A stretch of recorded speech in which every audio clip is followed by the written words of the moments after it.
without admiring him. For months she had called him her golden god, but now she thought bitterly he was a fickle god, leaving her with scarce a backward thought. Her frustration grew as she racked her mind for a charmingly turned phrase to catch his attention. Finding herself unequal to the task, she sighed and raised herself up onto the pillow, pulling a cover over herself.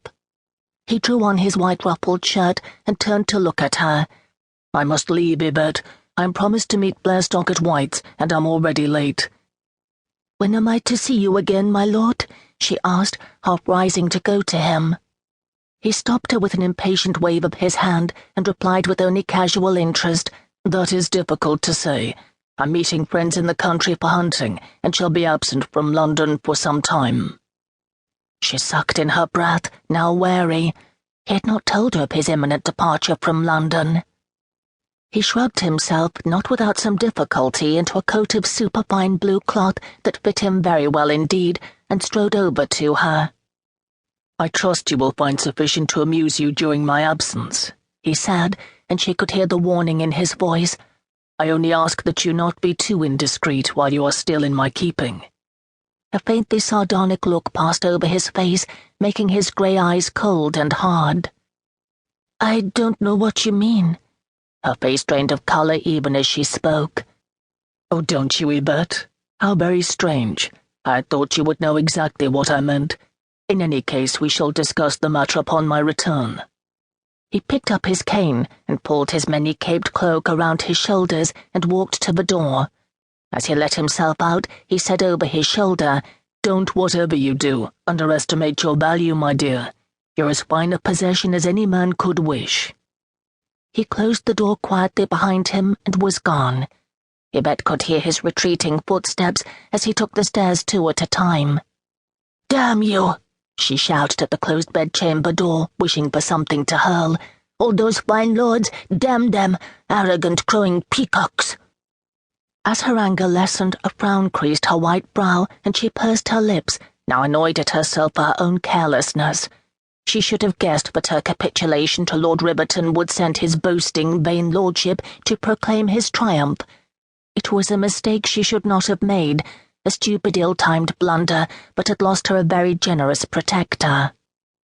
She pushed back the covers and rose slowly, her body aching from her exertions. She sat at her dressing table and began to brush out her hair. She paused a moment to examine the undeniably pretty face and felt cheered.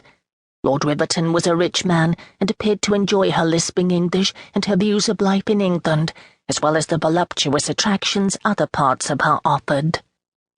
She sighed. Damn it, she was fond of Julian, and he was, after all, an earl, and dreadfully rich. She found herself gazing wistfully at her elegantly furnished room. She would miss this charming apartment, and also, she reflected, a man very nicely skilled in the art of love-making, and only a few of those skills had she taught him. No, when she'd first come to him, he was already a man of pleasure, a man who wasn't selfish in the giving of pleasure, despite the fact that she was his mistress. He could still surprise her by his ability to make her forget herself, make her forget all her own wiles for giving him pleasure. She rose from her dressing table, blew out the candles, and took herself back to bed. As pragmatic as she was anything else, she realized that it was just as well that Julian was leaving for the country.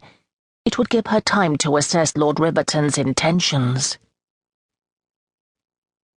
Outside the red brick house on Curzon Street, Julian hailed a hackney and directed the driver to make all haste to White's. He sat back against the rather worn cushions and stretched his legs. The old wooden cab swayed precariously as the horse clip-clopped on the uneven cobblestones, and Julian steadied himself with the frayed leather strap. He felt now only slightly irritated that he'd shared Yvette with another man while she was under his protection.